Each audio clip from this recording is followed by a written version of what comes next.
Meus amados irmãos, a graça e a paz do Senhor. Dizer da nossa alegria de poder retornar aqui, poder de alguma forma reencontrar muitos das boas lembranças, né? Eu fico muito feliz de poder retornar aos amados. Trago um abraço de toda a igreja lá em Boa Viagem. Deus seja com todos nós, em nome de Jesus. Amém. Gostaria de convidar os amados para gentilmente acompanhar a leitura da palavra de Deus, lá em Mateus, capítulo 14. O convite do nosso pastor Leandro. Esse é um privilégio de poder proclamar a palavra do nosso Deus. Mateus, capítulo 14. Gostaria de ler um texto conhecido dos amados, a partir do verso 22. Mateus, capítulo 14, 22.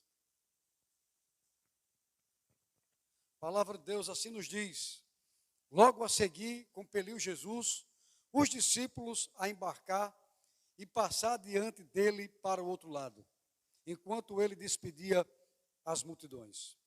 E despedidas as multidões, subiu ao monte a fim de orar sozinho.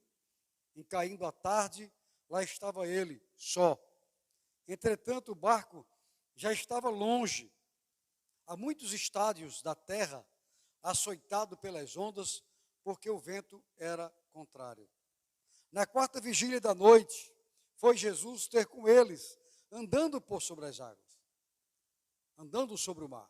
E os discípulos, ao verem andando sobre as águas, ficaram aterrados e exclamaram: é um fantasma.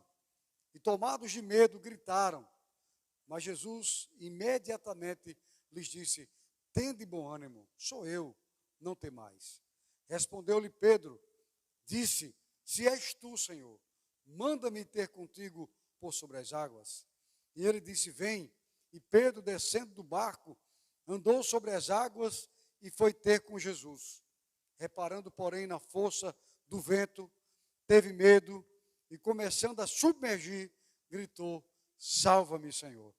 E prontamente Jesus, estendendo a mão, tomou e lhe disse: homem de pequena fé, por que duvidastes? Subindo ambos para o barco, cessou o vento, e os que estavam no barco o adoraram, dizendo: verdadeiramente és filho de Deus. Amém. O Senhor aplique a sua palavra em nossos corações. Obrigado, Senhor, por tua palavra, que é viva e que é eficaz. Por si só já fala o nosso coração, Senhor. Não pedimos por ela porque já é abençoada, pedimos por cada um de nós, para que no transcorrer da tua palavra, da meditação da tua palavra, o nosso coração ainda mais se acenda, se aqueça, para servir mais e melhor a tua causa, o teu reino, e estarmos em tua presença, louvando e bendizendo o teu nome. Continua, Senhor, abençoando a tua igreja, por amor do teu nome. É assim que nós te pedimos, em nome de Jesus. Amém.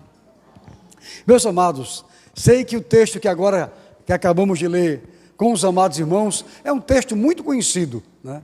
Conhecidíssimo, uma narrativa, já aqueles que tiveram a oportunidade de crescer na igreja, tiveram a oportunidade da escola bíblica dominical, de até encenar, ou então de ter no flanerógrafo, aquele antigo flanerógrafo, essa cena diante de nós.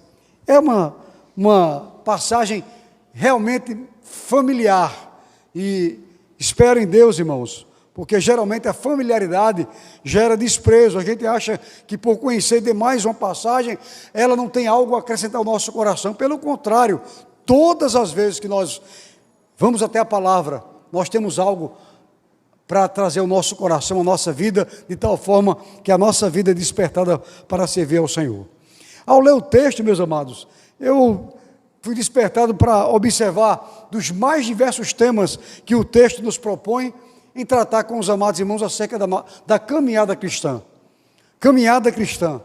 E quando a gente, irmãos, pega a palavra caminhada ou caminhar, sobre o aspecto semântico, o seu significado, a palavra caminhar, a palavra caminhada significa ir a pé. E, de fato, a palavra por si só, ou por sua definição, ou por seu significado, não vai trazer alguma lição extremamente relevante para a gente. E a pé, o que isso pode significar? Entretanto, meus amados, quando a gente coloca o significado da palavra caminhar ou caminhada, sob o ponto de vista figurado, metafórico, ou trazendo um significado para além do seu conceito ipsiliteris, ou o significado real da palavra, a gente vai entender, irmãos, o quanto essa palavra, ou o quanto o significado dela tem para trazer diante dessa passagem que nós acabamos de ler. A palavra caminhada, irmãos, aponta para o futuro. A palavra caminhada aponta, irmãos, para a jornada. E todas as vezes que a gente, irmãos, se propõe a fazer uma jornada, a gente, irmãos, retém alguma coisa ou vai abolir alguma outra. É impossível, irmãos, que na nossa caminhada a gente, irmãos, vá apenas se municiando, vá apenas carregando. A gente sempre vai, irmãos, ou pegando ou deixando algo. Nunca a gente vai apenas acumulando, mas também vai deixando algo. Por esse motivo, meus amados, eu diria que a Bíblia, ela tem, irmãos, inesquecíveis caminhadas, inesquecíveis jornadas, começando pelo próprio Deus, lá no começo em Gênesis. Ele, irmãos, caminhava na parte mais fresca do dia, com Adão. Quando eu olho, irmãos, para a Bíblia e vejo no Antigo Testamento, eu percebo, irmãos, uma caminhada dura, sofrida, que foi a caminhada de Abraão e Isaque até o Moriá, onde Deus havia pedido a Abraão para que ele sacrificasse o seu único filho. Uma caminhada, irmãos, passo a passo, irmãos, sofrido, de reflexão, de meditação do que ia acontecer, mesmo sabendo, num coração nutrindo aquela fé de que Deus estaria com ele. Veja, irmãos, a caminhada libertadora de Moisés, quando ele sai com os israelitas, e ali, irmãos, vai passando por um terreno que geralmente era ocupado pelo Mar Vermelho. E Deus, irmãos, na sua infinita graça, soberania, conduzindo essa caminhada, fez com que os seus pés pudessem prosperar ante aquela dificuldade. Veja, irmãos, também aquela caminhada de 40 anos no deserto. E essa caminhada, irmãos, experiencial, essa caminhada, irmãos, tão bela, vendo, irmãos, o povo, irmãos, experimentando da bondade de Deus, da soberania, da regência. Em nenhum momento o povo foi abandonado. Apesar das intempéries, apesar das dificuldades, aquela jornada e aquela caminhada foi, irmãos, prova cabal. Única, irmãos, para aquele povo, dizendo que Deus cuida, de que Deus vela, de que Deus conduz os nossos passos. Também, meus amados, a gente pode perceber que no Novo Testamento nós temos caminhada. A caminhada de Paulo, irmãos, que foi impedida em Damasco, ao cair, irmãos, daquele animal e presenciar uma luz aurifulgente, prismática, e uma voz que saía dentre aquela luz, dizendo: Saulo, por que me persegues? Mas não somente essa caminhada, irmãos, nós vemos a própria caminhada de Jesus, do pretório até o Gólgota, a via dolorosa. Irmãos, eu poderia passar aqui a noite toda, caminhando com os amados, falando de caminhada, de jornada de Deus, irmãos, se relacionando com o seu povo, mostrando o quão importante é a nossa caminhada, o nosso dia a dia, o nosso passo com o nosso Senhor. Aí você pergunta: e Pedro, não teve a sua caminhada? Teve. Nós acabamos, irmãos, de ler o texto em que Pedro, irmãos, ele caminha, ele tem jornada com Jesus, e a sua caminhada, irmãos, está à altura da sua personalidade. Irmãos, uma caminhada inesquecível. E eu diria, irmãos, inesquecível pelo contexto que nós acabamos de ler, uma situação milagrosa, extra, ultra circunstancial, mas também, irmãos, ela é incrível, porque mesmo que tivesse todos esses elementos milagrosos na sua caminhada, se não tivesse a companhia de Jesus, isso, irmãos, seria de menos importância. Ele caminha com Jesus.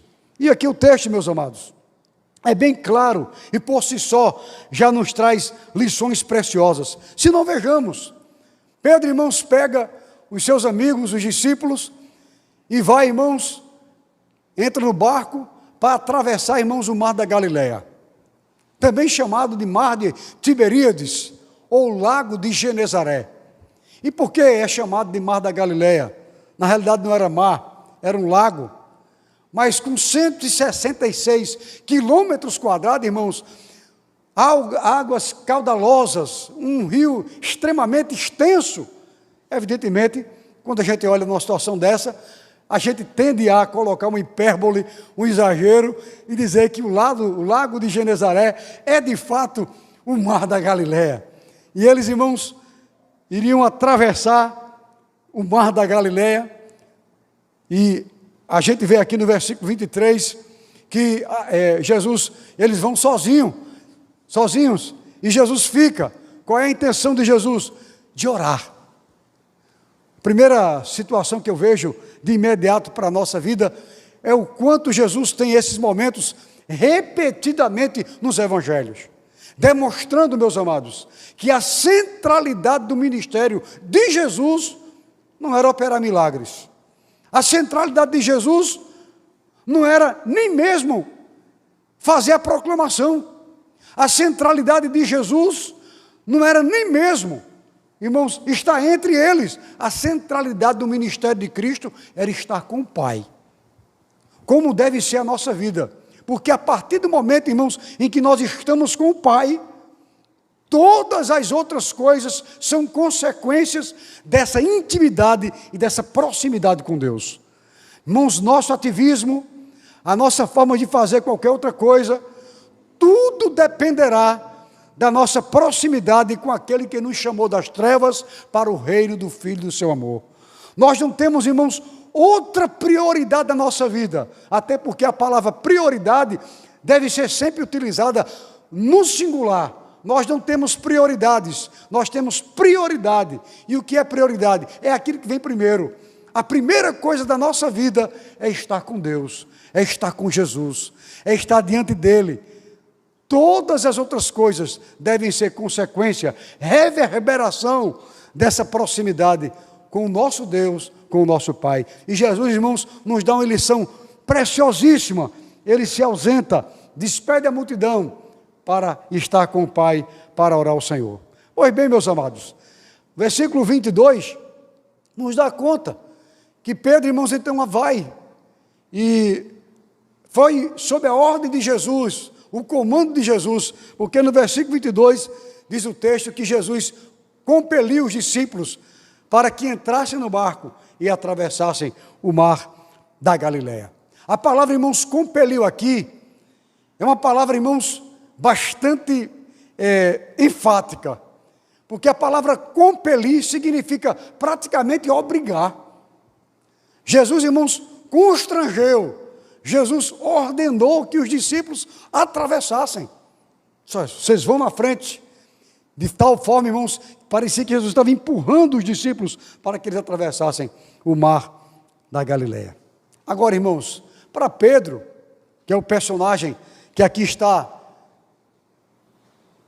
no texto destacado, eu diria, irmãos, que isso é uma coisa natural. Pedro, irmãos, nasceu praticamente nas águas. Pedro, irmãos, vivia no barco. Ele enxergava a vida pela amurada do barco. Enxergava as águas, as paisagens. Para ele, irmãos, isso era comum. Eu diria aos amados, Pedro até gostava de ali estar. Ao ponto, irmãos, do próprio Jesus, quando o chamou, toca, irmãos, num ponto mais nevrálgico, mais central na vida de Pedro, dizendo para Pedro, Pedro, olha, a partir de hoje, você não vai mais, você vai ser pescador de homens. Demonstrando, irmãos, o apego que Pedro tinha ao seu ofício, o apego que Pedro tinha a essa ambiência, esse desejo de Deus. O próprio Jesus toca no coração de Pedro, dizendo, a partir de hoje você vai. Então Pedro gostava de ali estar. ele tinha convivência, ele sabia, conhecia, irmãos, o lago de Genezaré de maneira muito clara, muito profunda. E o texto, irmãos, a narrativa segue dizendo que uma tempestade os alcançou. Eles tentam atravessar e no meio do caminho uma tempestade o alcança. E Mateus, irmãos, com a sua pena e sabendo escrever bem, demonstra a situação, dizendo que o barco estava sendo açoitado pelas ondas, fustigado pelas ondas. Irmãos, não era apenas que o barco estava sendo levado por uma situação natural, ele estava sendo fustigado, açoitado por aquelas ondas. E, meus amados, os discípulos começaram, então, a lutar.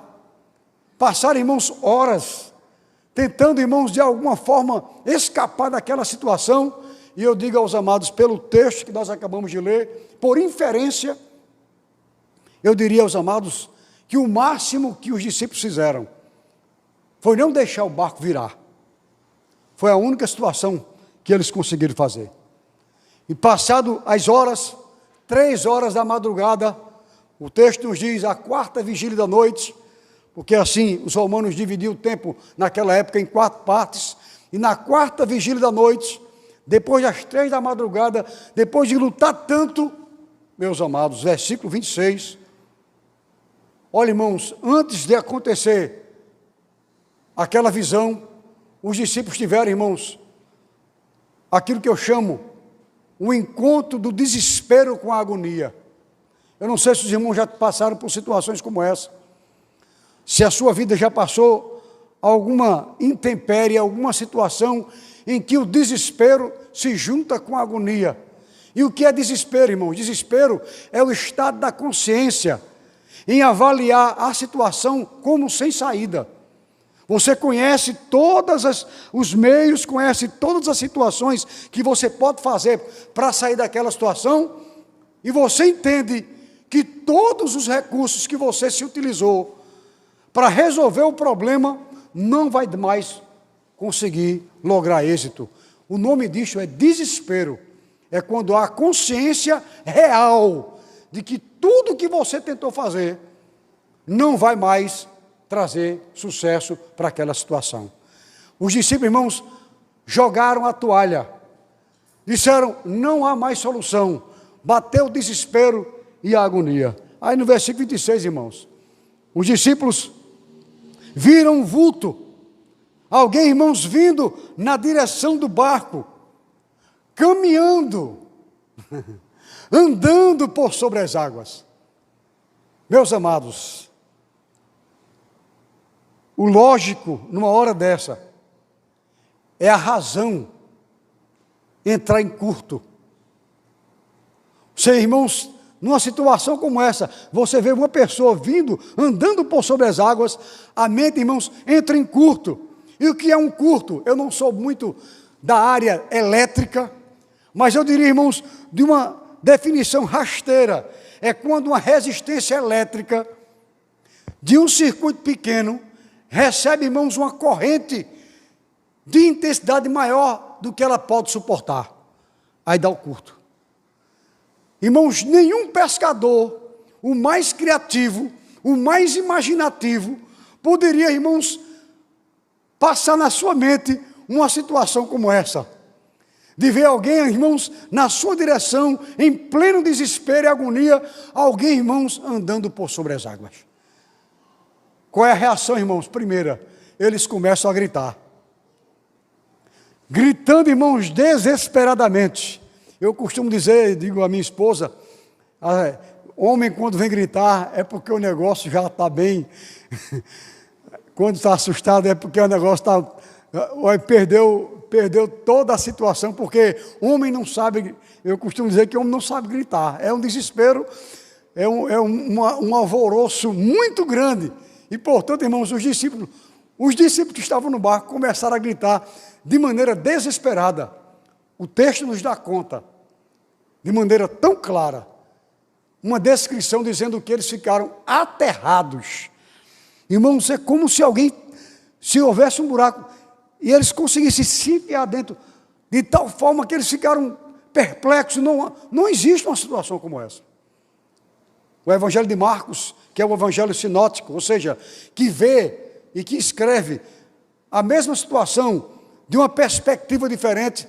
O evangelista Marcos, irmãos, ele diz que quando Jesus estava por passar pelo barco, é uma expressão muito forte, porque alguém pode interpretar, Jesus, irmãos, veio andando por sobre as águas, vê aquela agonia no coração dos discípulos, e alguém pode interpretar de maneira errada, mas Jesus ia passar pelo barco? Não, irmãos, essa expressão, ia passar, significa parechomai, é uma expressão que é associada no Antigo Testamento à teofania, o aparecimento de Deus. É todas as vezes que Deus, irmãos, de maneira bela, envia o seu anjo, como ele fez com Abraão, para sinalizar a Abraão, olha, você e Sara, vocês vão ter um filho, independentemente da sua impossibilidade, vocês vão ter um filho. Esse é o aparecimento de Deus. E quando é que Deus aparece, irmãos? Deus aparece em momentos críticos, em momentos, irmãos, de singularidade, que a gente não pode resolver. É o parechomai, ou seja, é o aparecimento de Deus, é quando Deus vai passar. Irmãos, preste atenção no que eu vou lhe dizer. Situações como essa aconteceram no Antigo Testamento. Quando o próprio Deus pega Moisés e diz, Moisés, olha, eu vou te colocar aqui numa rocha, e na fenda da rocha, a minha glória vai passar. Parechomai. Ele pega, irmãos, Elias, no momento de maior dificuldade da sua vida, beirando, irmãos, a depressão, e disse, olha, vai para o monte, porque o Senhor vai passar. Quando é, irmãos, que isso acontece? Quando Deus, irmãos, tem algo de especial, de vocação, como aconteceu com Gideão. Gideão malhando trigo, irmãos, Deus envia o seu anjo e diz para Gideão, homem valente, homem forte.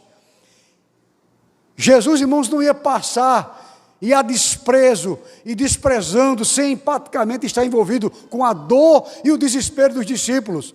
Ele aparece, irmãos, para dizer, aqueles discípulos, eu estou aqui, vim para mostrar soberania, graça, socorro, redenção, bênção. É isso, irmãos, que Jesus Cristo queria mostrar aos discípulos. Das muitas lições que eu vejo aqui, irmãos, eu diria, uma das lições destacadas, o próprio Jesus queria mostrar a geografia divina.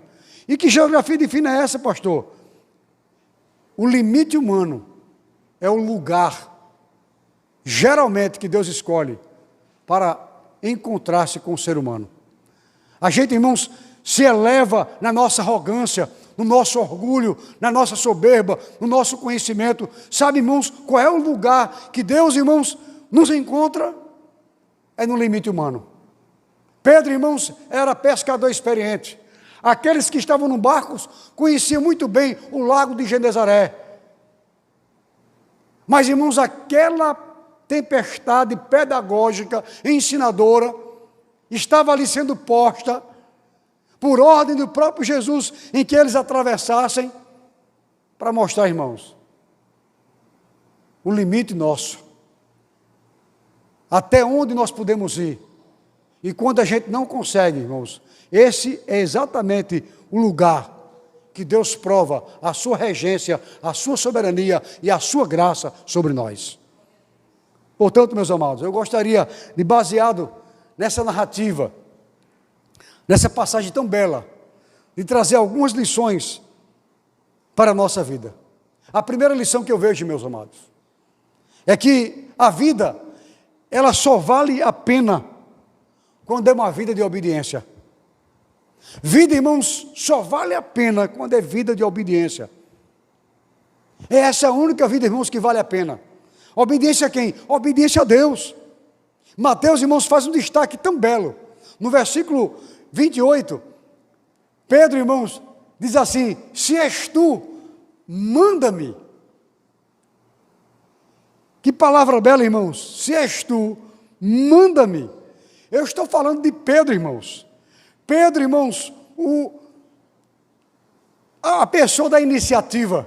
Pedro, irmãos, o homem que tira a espada para defender Jesus. Pedro, irmãos, que em todos os momentos que nós vemos no Evangelho, toma a dianteira e assume. Pedro, irmãos, o corajoso, entre aspas. Mas, irmãos, é esse Pedro que não pula do barco de maneira impetuosa. Não faz, irmãos, da sua personalidade a decisão. Ele pergunta: se és tu, manda-me. Sabe por quê, irmãos? Porque coragem sozinha não resolve e não preenche nada. A afoiteza, irmãos, sem a regência da obediência a Deus, não é virtude. Basta nós olharmos, irmãos, lá no Antigo Testamento para Sansão. Sansão, irmãos, significa sol. A tudo queima. Quem pode, irmãos, resistir ao sol? Absolutamente nada. Por esse motivo, o significado do seu nome, sol. Era um homem, irmãos, capaz, com a sua coragem, com a sua força, de administrar e de derrotar um grande exército, como aconteceu com os filisteus. Mas um homem, irmãos, incapaz de controlar os seus instintos mais pecaminosos, governado, irmãos, por sua própria vontade. Fez, irmãos, mais na morte do que na vida, sendo separado para ser nazireu, homem de Deus, destacado homem de piedade. Entretanto, irmãos, a sua falta de obediência, coragem, que não era virtude, a afoiteza que não se caracterizava por valor. Pedro, irmãos, estava naquele momento, eu diria um momento raro. Existe um pastor chamado Messias Anacleto, pastor presbiteriano. Ele escreveu uma reflexão dizendo que Pedro, irmãos, nessa passagem, teve 3 etapas na sua vida. Eu diria, irmãos, que a primeira etapa da vida de Pedro, a semelhança desse pastor, foi a etapa da coragem. Foi de fato. Mas eu diria, irmãos, que esse momento de Pedro é um momento raro. Por quê? Porque Pedro se percebe nas circunstâncias em que ele se encontrava. Mas não obstante, irmãos, estar nas circunstâncias em que ele se encontrava, ele veste a sua vida de discernimento. Sabe o que Pedro faz, irmãos? Pedro estava desesperado juntamente com os discípulos. Pedro não estava, irmãos, em agonia com os discípulos, mas ele se veste de discernimento. Até aqui, meus amados, Pedro tinha uma caminhada pequena com Jesus. Pedro, irmãos, apenas deu alguns passos com Jesus, mas o suficiente para entender que Jesus, irmãos, aquele Jesus a quem ele estava acompanhando e seguindo, o Jesus, se ele estava conhecendo nessa caminhada, tudo que ele propõe, ele dispõe. É o único, irmãos, Deus é o único que propõe e dispõe. Todos que aqui estamos, irmãos, podemos de alguma forma com o nosso coração dizer que nós iremos ir para tal lugar, marcarmos o compromisso e não conseguirmos, por situações adversas e distante da nossa própria condição, não chegar lá. Ou seja, a gente propõe, mas a gente não pode dispor, porque a gente não conhece o amanhã e não conhece as situações que irão estar postas diante de nós no futuro. Entretanto, meus amados, aquilo que Jesus propõe, Ele dispõe, porque Ele é soberano, Ele é Senhor, Ele, irmãos, é regente. Então, Pedro conhecia que aquele que propõe, dispõe, que aquele que chama, cuida, que aquele, irmãos, que de fato ordena, também ampara. Por esse motivo, irmãos, com esse lapso de discernimento, Pedro disse: ora, se é esse Jesus, se é esse Cristo, se é esse Jesus que propõe e dispõe, se é esse Jesus que chama e cuida, se é esse Jesus que manda e ampara, ele diz: se és tu, manda-me. Ele tinha certeza de que Deus cuidaria, de que Deus, irmãos, que Jesus iria amparar. Por esse motivo ele diz, manda-me. E Jesus diz o quê? Vem. Agora deixe-me abrir um parênteses importante para a nossa vida, meus amados.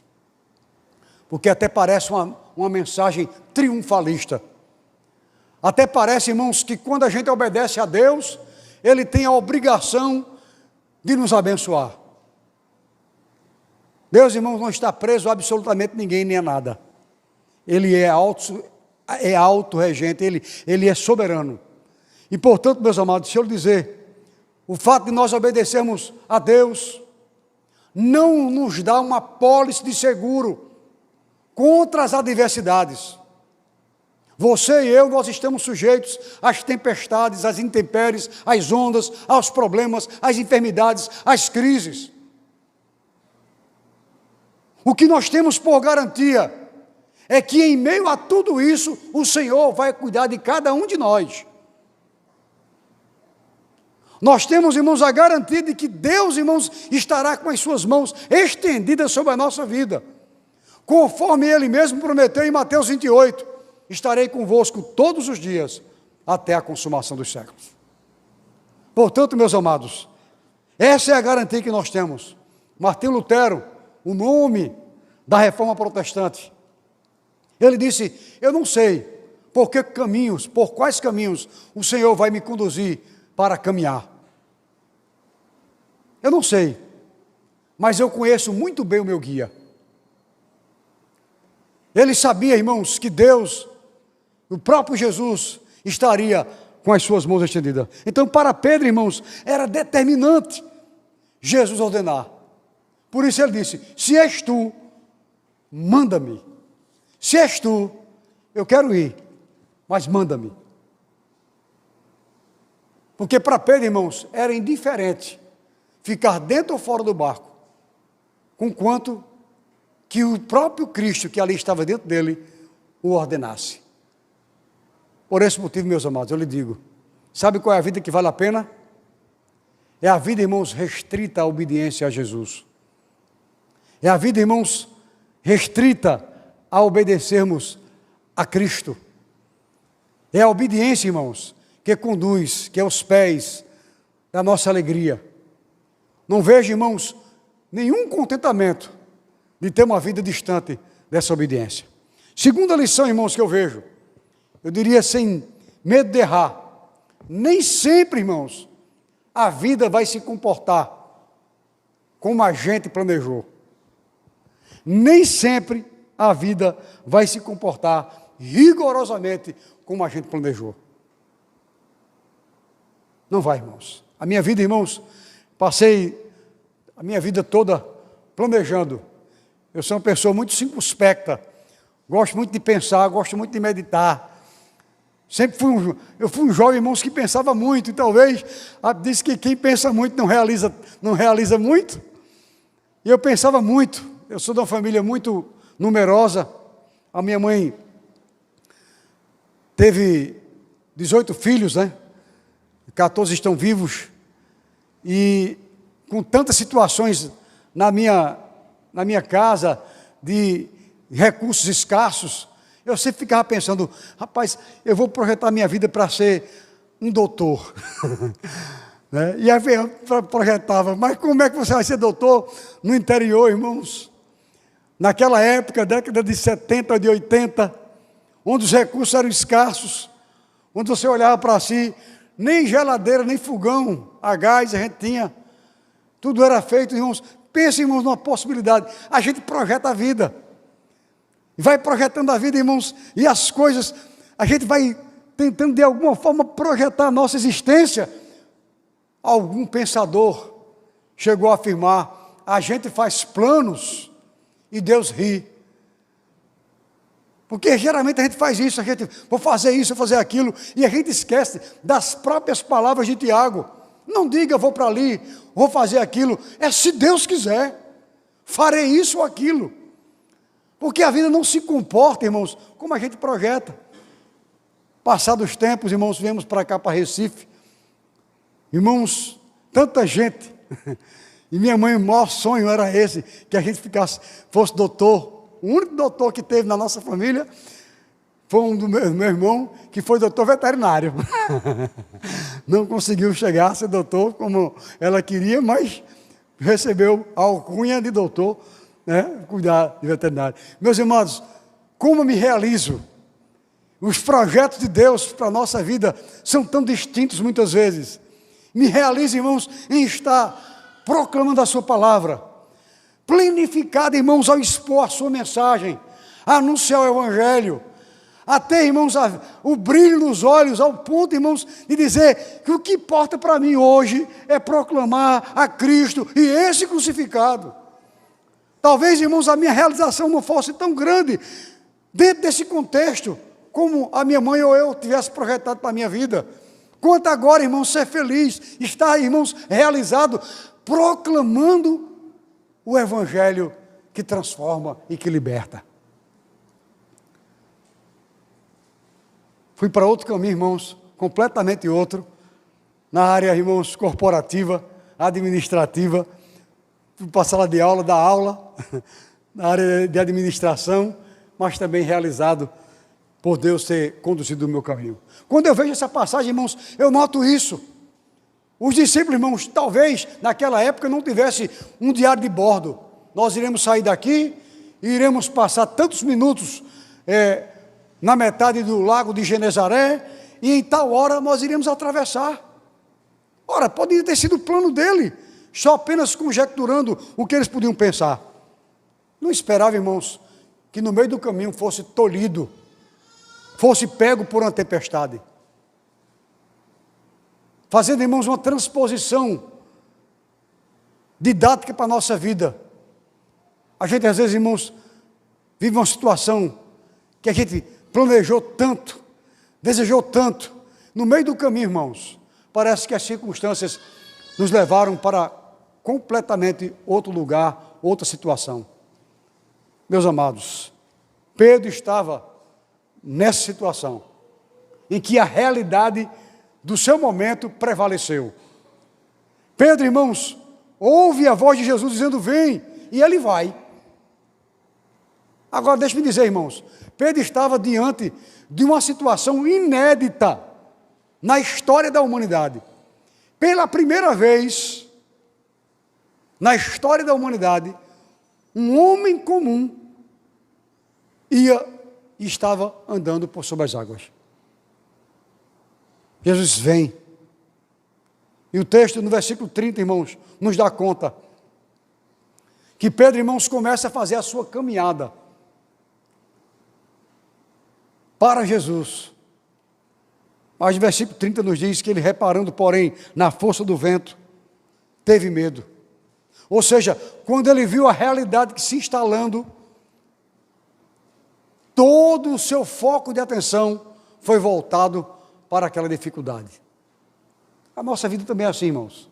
Nós viemos, irmãos, estamos com tantos objetivos, quando a dificuldade e a aprovação vem, parece, irmãos, que toda a nossa atenção é voltada para aquele problema, para aquela dificuldade.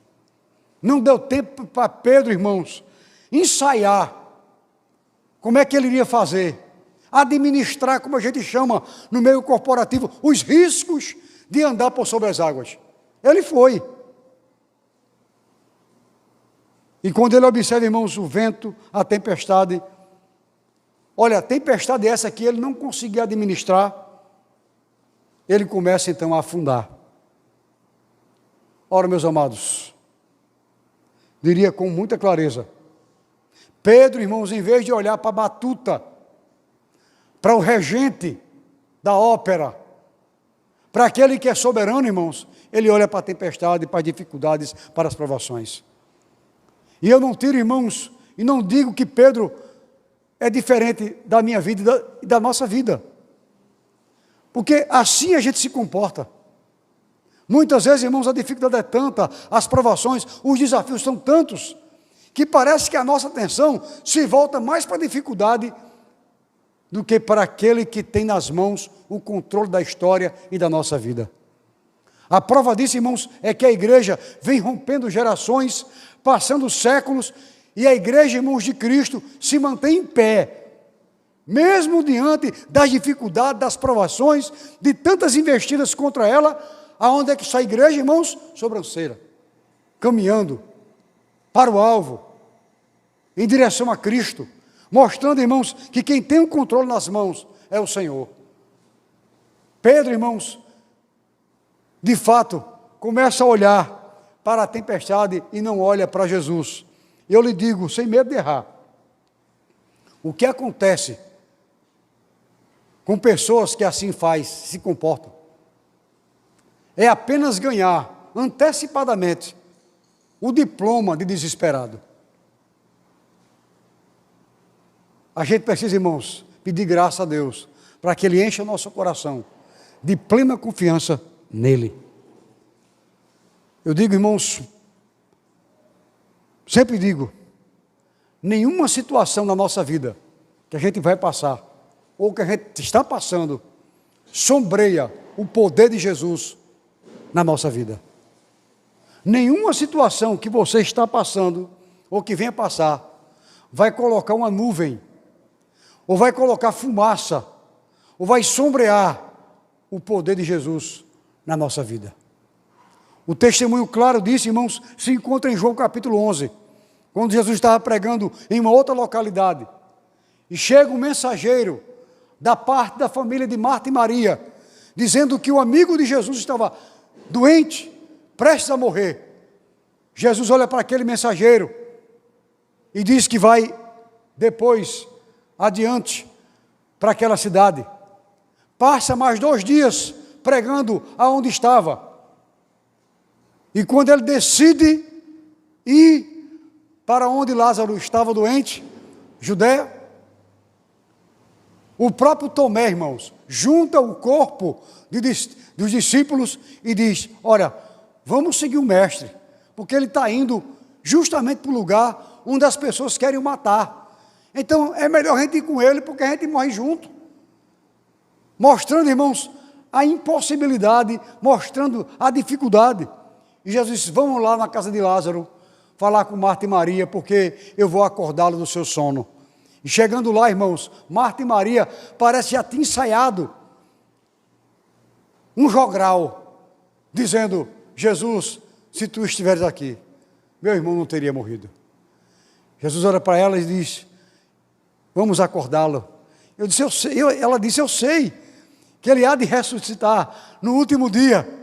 Jesus olha para ela mais uma vez e diz, eu sou a ressurreição e a vida. Quem crê em mim, ainda que esteja morto, viverá. E ele segue, irmãos, em direção ao sepulcro.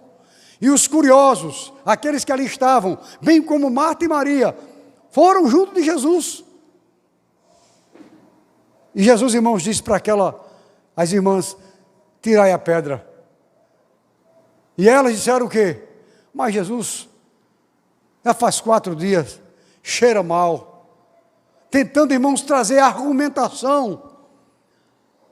Aquele que é o dono da vida.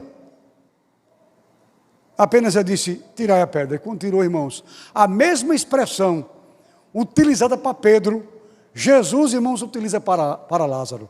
Vem. E Lázaro, irmãos, foi. Portanto, irmãos, mostrando que nada na nossa vida, em absoluto, sombreia o poder soberano de Cristo nas nossas vidas. Portanto, irmãos, diria com muita clareza, se a nossa realidade não nos agrada, que a gente peça a Deus graça para suportar esse momento, entendendo que Ele tem nas mãos o poder para transformar toda essa realidade para a glória e louvor do seu nome.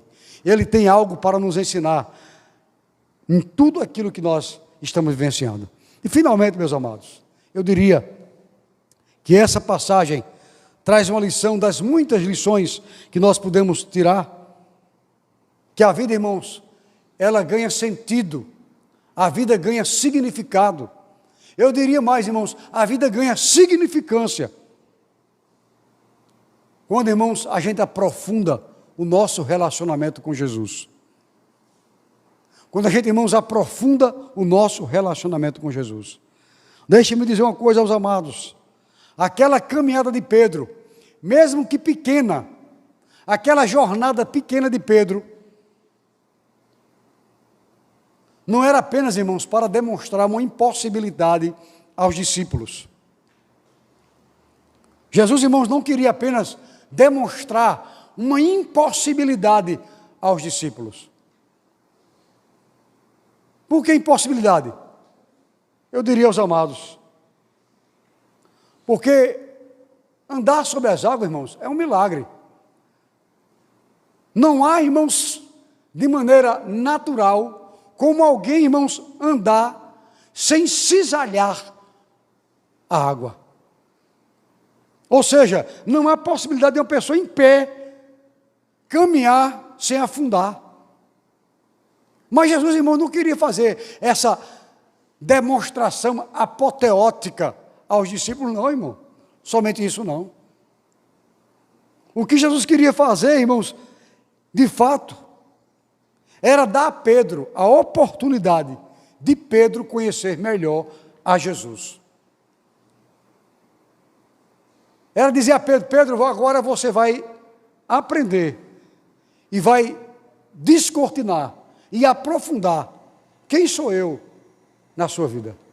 E das muitas lições que Jesus queria ensinar a Pedro, das muitas situações, primeiro, irmãos, é que Pedro experimentaria a glória de ser socorrido pelo próprio Jesus.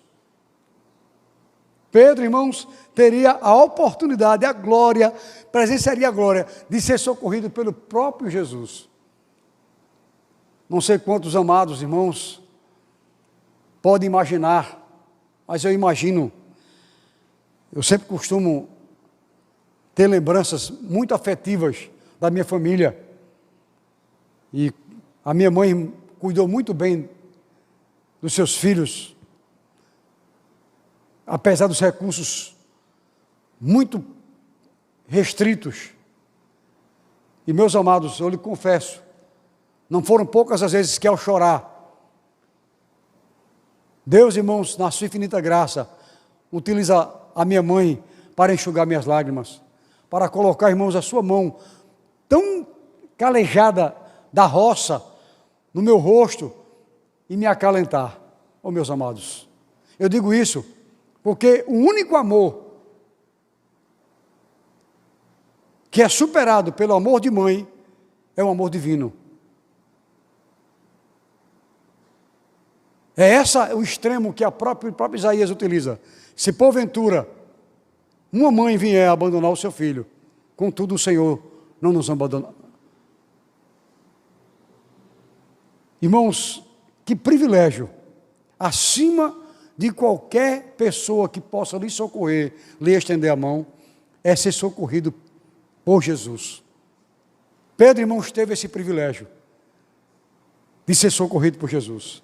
No versículo 30, irmãos, disse que ele, desesperado, começa a afundar.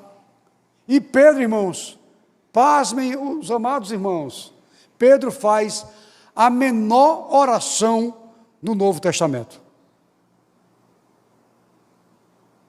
Pedro, irmãos, ora, e a sua oração é a menor oração do Novo Testamento. Quando ele está afundando, ele diz: salva-me, Senhor. Na hora do desespero, meus amados irmãos, a gente esquece a eloquência. Na hora do desespero, irmãos, a gente não ensaia o que vai dizer. Na hora do desespero, irmãos, a gente apenas quer ser socorrido. É por isso, irmãos, que Spurgeon chegou a afirmar: a oração, irmãos, não é tanto o cumprimento, é o seu peso. Quão pesada, irmãos, é a nossa oração. Muitas vezes, irmãos, queremos dar uma palavra tão sofisticada para Deus, quando na realidade, irmãos, o que Deus requer de nós é peso na nossa oração, o quanto ela pesa. O quanto de fato é da sinceridade, é da busca. Pedro, irmãos, estava fazendo a sua oração mais sincera: salva-me, Senhor. E no versículo 31, irmãos, Jesus estende a sua mão e o toma. e o socorre. Primeiro, irmãos, aspecto importante: Pedro experimenta a glória de ser socorrido por Jesus. E a segunda, irmãos, e última lição: Jesus, irmãos, ensina a Pedro. Jesus ensina a Pedro. Versículo 31. Jesus diz a Pedro, quando Pedro estava ali, afundando, que o toma em suas mãos. Jesus diz a ele, naquele exato momento, num ponto central da história: por que duvidastes? Ora, irmãos, o que me impressiona é a forma como Jesus nos ensina. Jesus, irmãos, diz a Pedro, não diz aos discípulos. Ele não bota, irmãos, uma caixa amplificada como esta que agora vos falo. Ele dá, irmãos, uma aula particular a Pedro. Ele tem uma conversa pessoal, restrita. Ele pega, irmãos, nas mãos de Pedro e diz: por que duvidaste? Ele não dá um apontamento para os discípulos: por que você duvidou, Pedro? Ele ensina, irmãos, de maneira tão bela, tão profunda, ao coração de Pedro: por que você duvidou? E essa pergunta, irmãos, é de fato real. Lutero, irmãos, mais uma vez citando o seu nome, ele chegou a dizer que a arte de duvidar é fácil. A gente já nasce com ela. A gente já duvida por natureza.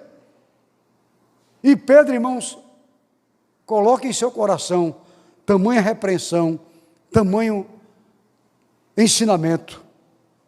Pedro, irmãos, admite que precisa confiar mais em Deus. E a confiança, irmãos, eu diria com muita clareza, a joia da confiança, ela é guardada no cofre do coração humilde. Quando a gente, irmãos, confia em Deus, está lá, irmãos, a confiança guardadinha ainda, porque o nosso coração, de fato, se humilha, entende que nós não temos recurso nenhum, vem tudo dele. E o texto, irmãos, caminha para o seu clímax, no versículo 32. Subindo ambos no barco, diz o texto, irmãos, cessou o vento. O vento cessa. E os que estavam dentro do barco disseram: verdadeiramente és filho de Deus. Meus amados, que lição preciosa aqueles discípulos. Eles não tiveram uma lição, irmãos, dentro de um gabinete, dentro de uma louça. Não obstante, irmãos, isso é importante.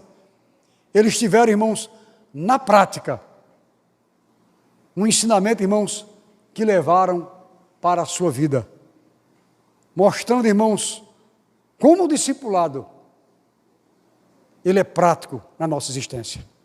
Que Deus nos dê graça, que o Senhor nos conceda, que dia a dia nós possamos caminhar, mesmo que a nossa caminhada seja curta, mesmo que a nossa jornada seja curta, mas que ela seja profunda.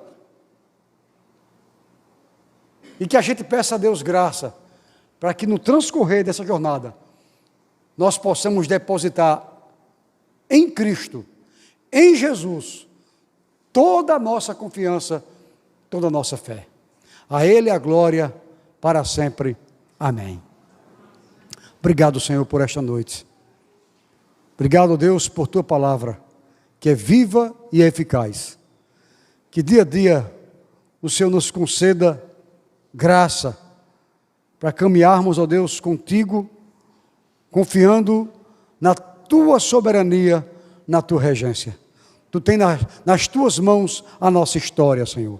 Portanto, nos ajuda, concede-nos graça para continuarmos confiando mais no Teu poder, mais na Tua palavra, mais na Tua orientação.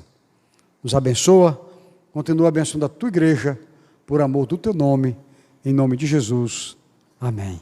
Que Deus abençoe a todos vocês. Uma alegria de poder estar com os amados partilhando da palavra de Deus. Amém.